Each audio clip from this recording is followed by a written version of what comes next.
నమస్కారం TCN news కి స్వాగతం ముందుగా ముఖ్యాంశాలు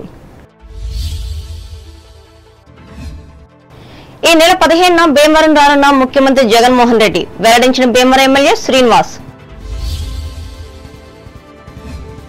సామాజిక మార్పు కోసం జీవితాన్ని అంకితం చేసిన గొప్ప వ్యక్తి జ్యోతిరావు పూలే భీమవరం కలెక్టరేట్ లో పేర్కొన్న పశ్చిమ గోదావరి జిల్లా కలెక్టర్ సుమిత్ కుమార్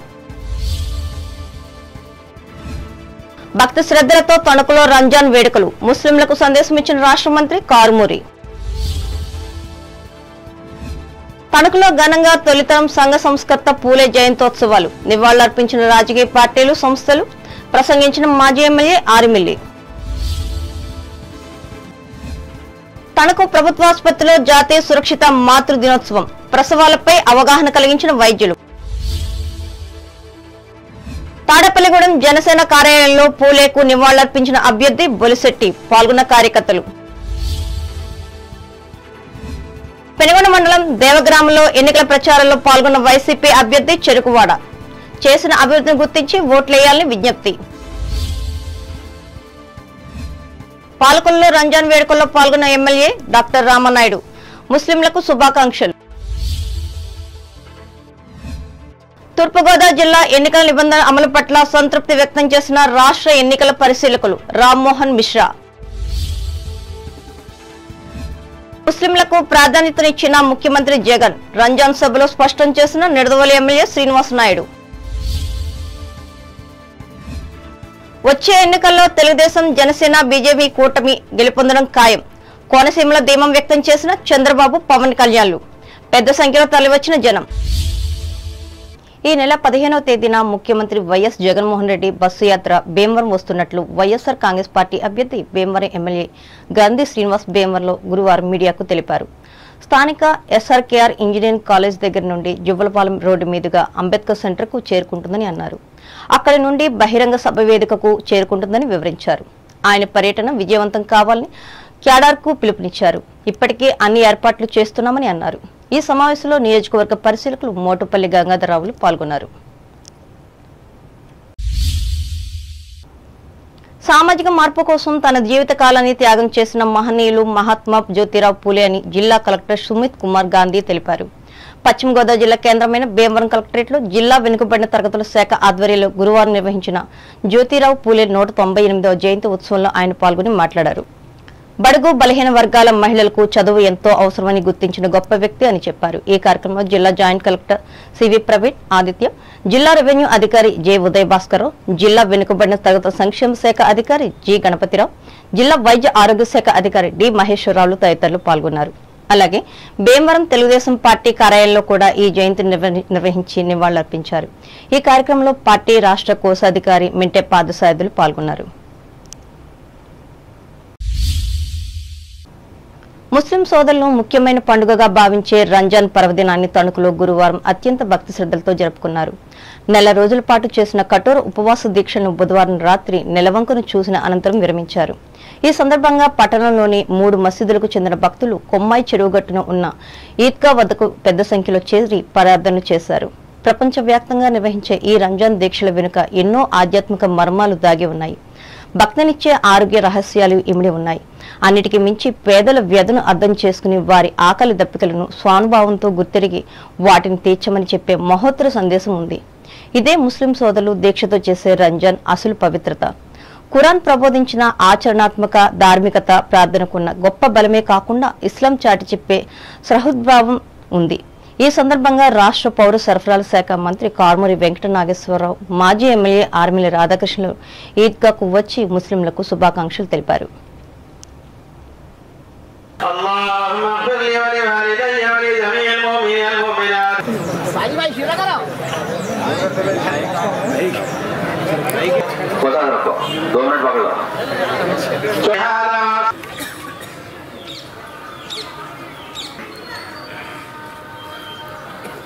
ونستعينه ونستغفره ونؤمن به ونتوكل عليه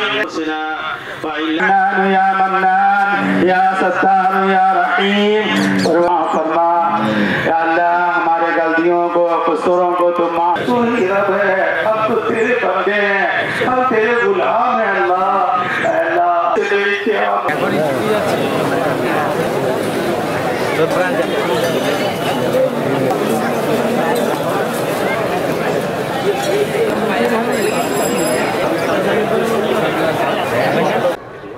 रमजान आपको सब फैमिली को रक्षा करना, शुभम करना, మీరు ఈ 1 మంత్ కూడా ఎంతో భక్తి శ్రద్ధలతోటి 6 గంటలకి మీరు ఉపవాసాలు స్టార్ట్ చేసి మళ్ళీ సాయంత్రం 6 గంటలకి మళ్ళీ విడిసి చేసే ఇంత ప్రపంచంలో భక్తి శ్రద్ధలతో మీరు చేసే ఈ ఉపవాసాలు అందరికీ రక్ష కలిగించే విధంగా భగవంతుని వేడుకుంటారు. మీరు అల్లా అందరికీ మంచి చేయాలి, ఈ భారతదేశమే కాదు ప్రపంచంలోనే అందరికీ మంచి జరిగే విధంగా చేసే ప్రార్థనలు ప్రతి ఒక్కరికి మంచి జరగాలని మనస్ఫూర్తిగా కోరుకుంటూ, అలాగే మీ అందరికీ మంచి జరగాలి, అలాగే మీ ప్రార్థనలు నాకు కూడా మంచి చేయాలని మీ ఆశీస్సుల్ని కోరుకుంటున్నాను. మీ ప్రార్థనలు మీకు ఫలించి కొంచెం నాకు కూడా ఫలించాలని మనస్ఫూర్తిగా మిమ్మల్ని అందరినీ కూడా వేడుకుంటున్నాను. ఈద్ని అప్పుడు బాగు చేసాం, కానీ మీరు చాలా జనాభా పెరుగుతున్నారు కాబట్టి ఇది చిన్నగా అయిపోతుంది. మళ్ళీ ఈసారికి నేను ఇంకో ప్లేస్ కూడా మీకు ఇస్తున్నాను. వివక్షతకు కుల వ్యవస్థకు వ్యతిరేకంగా ఉద్యమించిన భారత్ తొలితరం సంఘ సంస్కృత జ్యోతిరావు పూలే జయంతిని తణుకులో గురువారం ఘనంగా నిర్వహించారు. ఈ సందర్భంగా టీసీఎన్ ప్రత్యేక కథనం అందిస్తుంది. భారతదేశ గతిని ఉన్నతి వైపు తిప్పిన ప్రముఖులెందరో ఉన్నారు. అలాంటి వారిలో జ్యోతిరావు పూలే అగ్రగణ్యుడు. 1827 ఏప్రిల్ 11వ తేదీన మహారాష్ట్రలోని పూణే నగరంలో గోవిందరావు పూలే, సీమనాబాయిలకు జన్మించిన ఈ 7 ఏళ్ల వయసులో మరాఠా పాఠశాలలో చేరాడు. ఇది సహించలేని కొన్ని సనాతన కులాల వారు శూద్రులు చదువుకుంటే కరువు కాటకాలు వస్తాయని, ధర్మం నశించిపోతుందని మూఢనమ్మకాలతో బెదిరించారు. వారి ఆగ్రహానికి గురి కావాల్సి వస్తుందని భయపడిన తల్లిదండ్రులు జ్యోతిరావును మధ్యలో చదువు మాన్పించారు. 13 ఏళ్ల వయసులో సావిత్రిబాయిని వివాహం చేసుకున్నాడు. వివాహం అనంతరం పూలే తన చదువును కొనసాగించడమే కాకుండా భార్యను కూడా చదివించి దేశంలో అమల్లో ఉన్న మూఢనమ్మకాలకు వ్యతిరేకంగా పోరాటం ఆరంభించాడు. ఇందులో భాగంగా బడుగు బలహీన వర్గాల ప్రజల కోసం, దళిత గిరిజన జాతి సంక్షేమం కోసం 1890 నవంబర్ 28వ తేదీన మరణించే వరకు తన జీవితాన్ని అంకితం చేసిన గొప్ప వ్యక్తి. ముఖ్యంగా తాను వ్రాసిన పుస్తకాల ద్వారా మనుతత్వానికి వ్యతిరేకంగా ప్రజల్లో అవగాహన కలిగించారు. సత్యశోధన సమాజం అనే సంస్థను స్థాపించి సత్యధర్మాన్ని పూలే ప్రచారం చేశారు. మనుషులంతే సమానమేనన్న భావనతో పూణే నగరంలో పాఠశాలను స్థాపించి ఆ పాఠశాలకు తన భార్య సావిత్రిబాయిని ఉపాధ్యాయునిగా నియమించారు.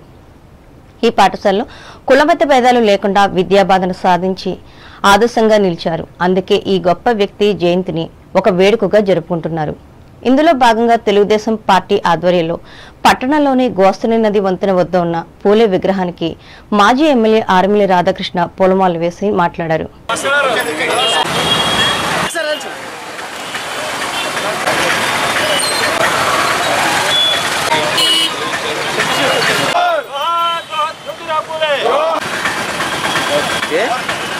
జ్యోతిరావు పూలే గారి జీవిత చరిత్రను మనందరం కూడా ఆదర్శంగా తీసుకోవాల్సినటువంటి అవసరం ఉంది.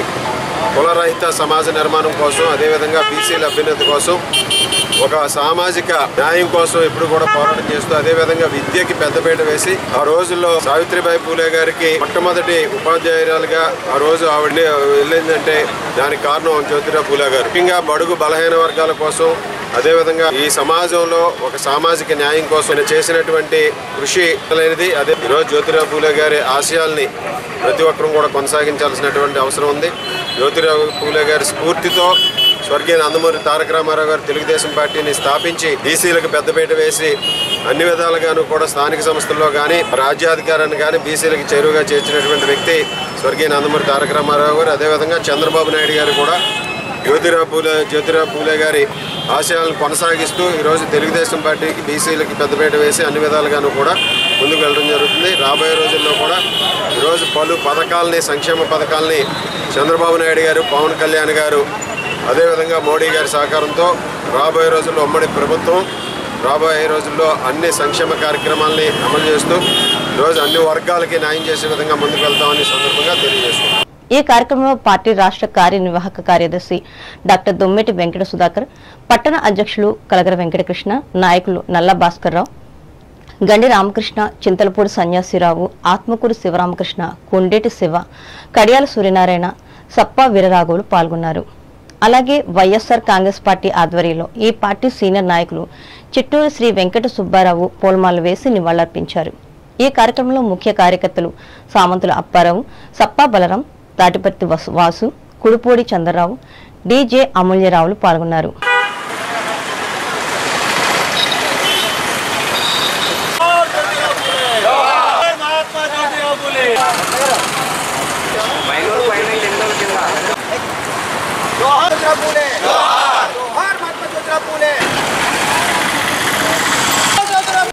కాగా చేనేత డెవలప్మెంట్ కార్పొరేషన్ రాష్ట్ర మాజీ అధ్యక్షురాలు వాబిలాల్ సలడాదేవి రమేష్ దంపతులు బర్త్డే కేకును కట్ చేసి మిఠాయిలను పంచిపెట్టారు.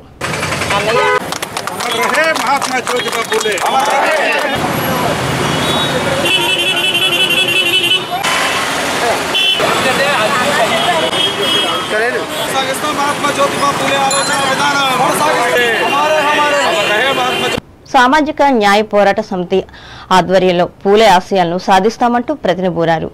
ఈ కార్యక్రమంలో సంస్థ వ్యవస్థాపక రాష్ట్ర అధ్యక్షులు పేరూరి మురళీకుమార్, నాయకులు బాతు వేణుగోపాల్, గంజి మధుసూదన్ రావు, పి రాంబాబులు పాల్గొన్నారు.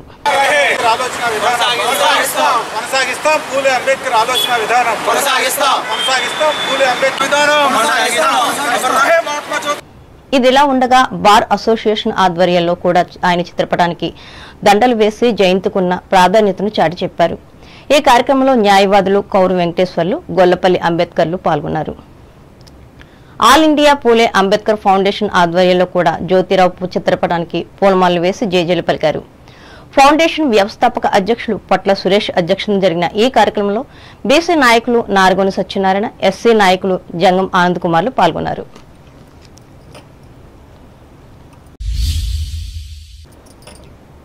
జాతీయ సురక్షిత మాతృత్వ దినోత్సవాన్ని తణుకులో గురువారం నిర్వహించి ఈ అంశంపై వైద్యులు అవగాహన కల్పించారు. ఈ సందర్భంగా టీసీఎన్ ప్రత్యేక కథనం అందిస్తుంది. వైద్య శాస్త్రం ఎంత అభివృద్ధి చెందినా ప్రసవ సమయంలో అనేక మంది తల్లులు అవస్థలు పడడం సర్వసాధారణమైంది. సురక్షిత మాతృత్వ ప్రాధాన్యతపై అవగాహన పెంచేందుకు వైట్ రిబ్బన్ అలియాన్స్ అనే సంస్థ కృషితో భారత ప్రభుత్వం ఈ దినోత్సవాన్ని నిర్వహిస్తుంది. జాతిపిత మహాత్మా గాంధీ సతీమణి కస్తూరిబాయి గాంధీ జన్మదినాన్ని పురస్కరించుకుని 2003 నుంచి ప్రతి ఏటా ఏప్రిల్ 11వ తేదీన ఈ దినోత్సవాన్ని జరపడం ఆరంభించారు. ప్రపంచవ్యాప్తంగా ప్రసూతి సమయ మరణాలలో 15% వరకు మన దేశంలోనే జరుగుతున్నాయని ప్రపంచ ఆరోగ్య సంస్థ సర్వే చెబుతున్నది. ఇందులో భాగంగా ప్రతి సంవత్సరం భారతదేశంలో 44,000 వరకు తల్లులు మరణిస్తున్నారని తెలుస్తుంది. గ్రామీణ మహిళల్లో ఈ రేటు అధికంగా ఉండడాన్ని నిపుణులు గుర్తించారు. పెరుగుతున్న జనాభాకు అనుగుణంగా వైద్యులు లేక ఈ సమస్య అధికమైంది. ఇప్పటికైనా గర్భిణీలు సురక్షిత ప్రసవాల కోసం ప్రభుత్వాలు తగిన చర్యలు తీసుకోవాల్సిన అవసరం ఎంతైనా ఉంది. ముఖ్యంగా ప్రసవ సమయాల్లో అర్హత కలిగిన వైద్యులు అందుబాటులో ఉంచగలిగితే మంచి ఫలితాలుంటాయి. ఈ సందర్భంగా ప్రభుత్వ జిల్లా ఆసుపత్రికి చెందిన డాక్టర్ కింతాడ వెంకట సాయిలక్ష్మి మాట్లాడుతూ ప్రసూతి సమయంలో ఆ తర్వాత కూడా తీసుకోవాల్సిన జాగ్రత్తలను వివరించారు. ఫోన్ కొంటా ఉంటున్నారు కదా, చూడండి.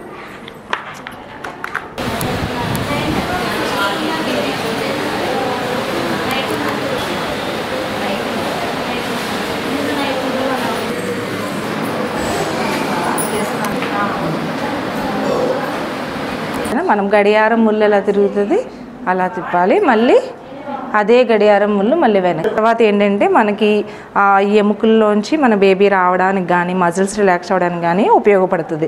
ఇంట్లో ఊరికనే కూర్చోకుండా ఇలాంటి చిన్న చిన్న ఎక్సర్సైజ్ అనేది చేయి, రిలాక్స్గా ఉండి అవుద్ది అనమాట. సరేనా, ఇదో ఇలా చేయండి. మళ్ళీ ఇలాగ లాంజెస్, స్క్వాట్స్ కూడా ఒకటి. నువ్వు రారా స్క్వాట్స్ నువ్వు చేయి. పత్తి కానీ పప్పు కానీ పెరుగు కానీ వెంటనే లేగొద్దు, కాసేపు 1 2 3 4. గర్భిణీ స్త్రీలు తీసుకోవాల్సిన జాగ్రత్తలు అంటే కంప్లీట్గా రెస్ట్లో ఉండవలసిన పని అయితే ఎవరికీ లేదు. పొద్దున్న 2 గంటలు బీపీ ఉన్న పేషెంట్లు అయితే మాత్రం పొద్దున్న 2 గంటలు, మధ్యాహ్నం 2 గంటలు, రాత్రి 8 గంటలు ఎడమ వైపుకు తిరిగి నిద్రపోవాలి. తర్వాత సరైన పౌష్టిక ఆహారం ఎక్కువ తీసుకోవాలి. తర్వాత వెయిట్ గెయిన్ అన్నది ప్రెగ్నెన్సీ మొత్తం అంతటికీ కూడా నెలకి 2 కేజీలు బరువు చొప్పున మాత్రమే బరువు పెరిగితే బాగుంటుంది. అంతకన్నా ఎక్కువ పెరగకూడదు. నెలకి ఒక 1/2 కేజీ కన్నా బరువు తక్కువ పెరిగినా, నెలకి 2 కేజీల కన్నా బరువు ఎక్కువ పెరిగినా కూడా 2 ప్రమాదమైన సూచికలే. నార్మల్ డెలివరీ కావాలంటే ముందు 6వ నెల 7వ నెల నుంచి సరైన ఎక్సర్సైజెస్ అన్నీ చెయ్యాలి. మా హాస్పిటల్లో మేము స్పెషల్గా పేషెంట్లందరికీ చెప్తున్నాము. ఆఫ్టర్ డెలివరీ కూడా అంతే ఇంపార్టెంట్ అండి. మదర్కి బేబీకి రిక్వైర్డ్ ఫుడ్ అంతా తీసుకోవాలండి. ఫస్ట్ 6 monthsలో కంపల్సరీగా బేబీకి తల్లిపాలు విశిష్టంగా ఓన్లీ ఎక్స్క్లూజివ్గా బ్రెస్ట్ ఫీడింగ్ ఒకటే చేయమని చెప్తాము. బేబీకి తెలివితేటలు పెరుగుతాయి. తర్వాత మదర్తో బాండింగ్ కూడా బాగా, తల్లి బిడ్డ మధ్యలో బాండింగ్ కూడా బాగా ఎక్కువగా వస్తుంది అలాంటి పిల్లలకి. తణుకు రోటరీ క్లబ్ ఆధ్వర్యంలో వేల్పూర్ రోడ్లోని ఆంధ్ర షుగర్స్ కు ఎదురుగా ఉన్న పార్కులో నడిచే వాకర్స్ క్లబ్ సభ్యులకు గురువారం ఉదయం ఆరోగ్య శిబిరాన్ని ఏర్పాటు చేసి సేవలందించారు. ఇందులో భాగంగా శ్రీనిధి హాస్పిటల్ సహకారంతో 105 మందికి బీపీ, షుగర్ పరీక్షలు నిర్వహించి నివేదికలు అందించారు. ఈ కార్యక్రమంలో డాక్టర్ పోతుల శ్రీనివాస్, క్లబ్ మాజీ అధ్యక్షులు పుట్ట సత్యనారాయణ, కార్యదర్శి ఆనందం మస్తాన్రావు, సభ్యులు మేడికొండ వెంకటేశ్వరరావు, ఆకెల సుబ్రహ్మణ్యం, అక్కిన కాశీ విశ్వనాథం, దామిశెట్టి ఫణిలతో పాటు ఆసుపత్రి సిబ్బంది పాల్గొన్నారు.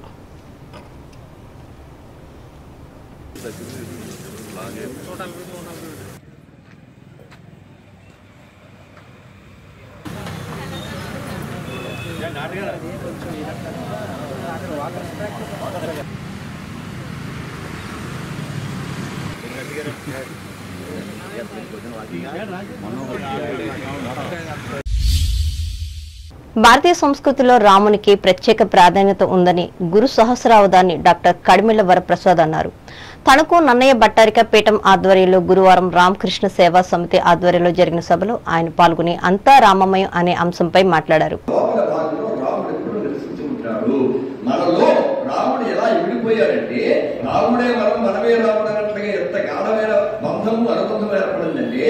ఎవరైనా మంచివాడు చెప్పడానికి రాముడు మంచి బాలుడు టైప్ అని చెప్తానంట. రాముడు మంచి బాలుడు టైపే వాడతానండి. ఇతను రాముడు మంచి బాలుడు టైప్ అండి అంట. ఇంకెవరు లేదా ఉదాహరణ? పైగా ఇప్పుడు అయోధ్యకి మరి ఏ రాముడు వచ్చాడు? బాలరాముడు వచ్చాడు, కోదండరాముడు రాలా. బాలరాముడు ఎందుకు వచ్చాడు? ఇక్కడ కూడా రాముడు మంచివాడు వచ్చి కదండి. రాముడు మహావీరుడిని లేదా ఇంకోటి త్యాగమూర్తిని ఇవన్నీ పక్కన పెట్టి రాముడు మంచి బాలుడు, ఇంతకన్నా గొప్ప మాట ఇంకేదైనా ఉంటుందా? ఇంకెవరికైనా ఉందా? ద్రౌపదం, హరిశ్చంద్రుడు సత్యవారి, ధర్మరావుడు శాంతమూర్తి, ఇలాగేమో చెప్తాం కానీ మంచి అన్న విశేషం రాముడు తప్ప ఇంకెవరికి లేదు. అది మంచి బాలుడు అంటే ఎవరంటే అతను చిన్నప్పుడు అతని గురించి ఒక్క కంప్లైంట్ కూడా లేదు. సరే, కంప్లైంట్ లేదా? పీఠం అధ్యక్షులు జొన్నలగడ్డ సూర్య సుబ్రహ్మణ్యం అధ్యక్షతన జరిగిన ఈ సభలో కార్యదర్శి కొల్లి రామచంద్ర శర్మ, మాజీ కార్యదర్శి కోసూరు గాంధీ, ఉపాధ్యక్షులు తంగిరాల బాలగోపాలకృష్ణ పాల్గొన్నారు. తణుకులో బుధవారం జరిగిన తెలుగుదేశం, జనసేన, బీజేపీ ఉమ్మడి బహిరంగ సభ విజయవంతం అవ్వడం పట్ల మాజీ ఎమ్మెల్యే ఆర్మిలి రాధాకృష్ణ హర్షం వ్యక్తం చేశారు. ఈ మేరకు గురువారం ఏర్పాటు చేసిన మీడియా సమావేశంలో ఈ పార్టీల అగ్రనేతలైన చంద్రబాబు నాయుడు, పవన్ కళ్యాణ్ సందేశాన్ని వినేందుకు వేలాదిగా తరలివచ్చిన ప్రజలకు ఆయన కృతజ్ఞతలు తెలిపారు. ఇదే స్ఫూర్తితో వచ్చే ఎన్నికల్లో ఈ 3 పార్టీలు గెలుపొందడం ఖాయమన్న ధీమా వ్యక్తమైనట్లు ఆయన చెప్పారు. ఎన్నికలైన తర్వాత ఇదే తరహాలో విజయోత్సవ సభను కూడా ఏర్పాటు చేస్తామని ఆర్మిలి అన్నారు. విద్య ద్వారానే ఆర్థిక అసమానతలను రూపుమాపవచ్చని మొదట చెప్పిన వ్యక్తి జ్యోతిరావు పూలే అని తాడేపల్లిగూడెం నియోజకవర్గం ఎన్డీఏ కూటమి అభ్యర్థి బొలిశెట్టి శ్రీనివాస్ తెలిపారు. స్థానిక పార్టీ కార్యాలయంలో జ్యోతిరావు పూలే 197వ జయంతిని పురస్కరించుకుని గురువారం ఆయన చిత్రపటానికి పూలమాలలు వేసి ఘనంగా నివాళులర్పించి మాట్లాడారు. ఈ కార్యక్రమంలో జనసేన పార్టీ నాయకులు, కార్యకర్తలు పాల్గొన్నారు. కుల విశేషం పోవాలనే ఆలోచనతో ఆయన పోరాటమే చేసి ఇవాళ బీసీలకి న్యాయం చేసిన వ్యక్తిగా 197 సంవత్సరాలు అయినా సరే ఆయన మీద ఉన్న అభిమానాన్ని చెక్కు చెదరకుండా ఈరోజు భారతదేశం అంతా కూడా జ్యోతిరావు పూలే గారి జయంతి ఉత్సవాలు జరుపుతూ ఉన్నారు. మరి ఆ మొట్టమొదటి ఉపాధ్యాయులుగా ఆయన భార్య సావిత్రిబాయి పూలే గారిని చేసి ఎవరైతే పేద మహిళలు ఉంటారో నిరుద్యోగులుగా వాళ్ళు ఎక్కడ కూడా వాళ్ళు ఇబ్బంది పడకుండా వాళ్ళకి చదువు నేర్పించి వాళ్ళకి భారతదేశం గురించి ఇక్కడ ఉన్న సమాజం గురించి అన్ని తెలియజేసి మరి ఆ రోజున సతీ సహగమనం అనేది అక్కడ ఒక మూఢాచారంగా ఉన్న పరిస్థితుల్లో ఒక పోరాటం చేసిన వ్యక్తులు ఈరోజు చిరస్థాయిగా నిలిచిపోయి ఈరోజు 197 సంవత్సరాల తర్వాత కూడా. ఇప్పుడు వాణిజ్య ప్రకటనలు.